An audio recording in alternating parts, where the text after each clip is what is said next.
আসসালামাইকুম এভরিওয়ান, আশা করি সবাই ভালো আছেন। আজকে আমি আপনাদের আলু, সিম, ফুলকপি দিয়ে রুই মাছ রান্না করে দেখাবো। আশা করি আপনাদের ভালো লাগবে। এখানে আমি তেলের ভিতর তেজপাতা, পেঁয়াজ কুচি দিয়ে দিলাম। পেঁয়াজটাকে ভালো করে ভেজে নেব। ভাজা হয়ে গেলে এখানে আমি পরিমাণ মতো আদা রসুন বাটা দিয়ে দিলাম। পেঁয়াজের সাথে মিশিয়ে নেব আদা রসুন বাটা। এখানে আমি পরিমাণ মতো হলুদ, মরিচ, ধনিয়া গুঁড়া দিয়ে দেব পরিমাণ মতো। সামান্য পরিমাণ পানি দিয়ে দেব কষানোর জন্য। পরিমাণ মতো লবণ দিয়ে দিলাম। মিশিয়ে নিলাম মশলার সাথে। ভালো করে কষানো হয়ে গেলে এখানে যখন তেলটা উঠে যাবে কষানোর ভিতরে, তখন আমি মাছগুলো দিয়ে দেব। মাছগুলো মশলার সাথে অনেকক্ষণ কষিয়ে নেব।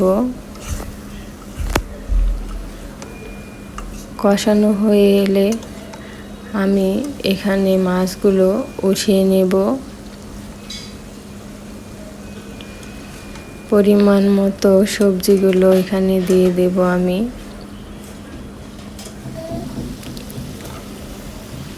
সবজিগুলো নেড়ে চেড়ে কষিয়ে নেব।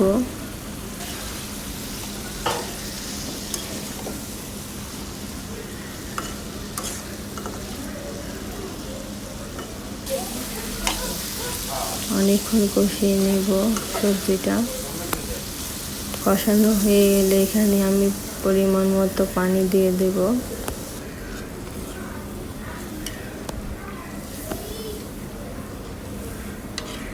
এখানে পানি দেওয়ার পর আমি এখানে পরিমাণ মতো কাঁচামরিচ দিয়ে দেব।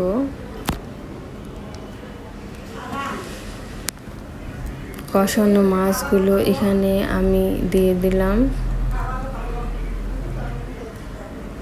এরপর একটা ঢাকনা দিয়ে ঢেকে দেব কিছুক্ষণের জন্য।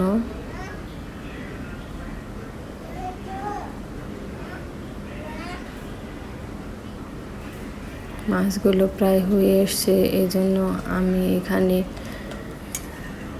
জিরার ফাঁকি দিয়ে দিলাম।